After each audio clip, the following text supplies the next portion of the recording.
স্বর্ণের মূল্য ঊর্ধ্বমুখী হওয়ার কারণে বিশ্ববিখ্যাত স্বর্ণের বাজার দুবাই গোল্ড সুকে ক্রেতার সংখ্যা অনেকটা কমে গেছে। অতি প্রয়োজন ছাড়া চড়া মূল্য দিয়ে স্বর্ণ কিনতে আগ্রহী না সাধারণ ক্রেতারা। গোল্ড সুকে বাংলাদেশি প্রতিষ্ঠানগুলোতে বাংলাদেশি ক্রেতার সংখ্যাও শতকরা 20 ভাগে নেমে এসেছে, যার কারণে ব্যবসায়ীরা আর্থিক ক্ষতির সম্মুখীন হওয়ার শঙ্কার কথা জানিয়েছে। গত সপ্তাহের প্রাইসটা যদি আপনি কম্পেয়ার করেন, এই পর্যন্ত 10 থেকে 11 দিরহাম বেড়ে গেছে।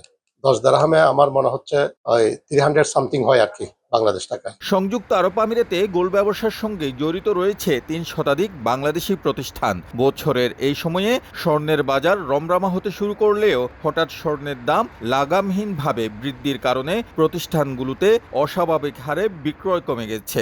শুক্রবার দুবাইয়ের স্বর্ণের বাজারে 24 ক্যারেট প্রতি গ্রাম স্বর্ণের দাম সর্বোচ্চ দিরহামে 311.75 পয়সা, বাংলাদেশি টাকায় প্রায় 10,000 টাকার বেশি পড়ছে।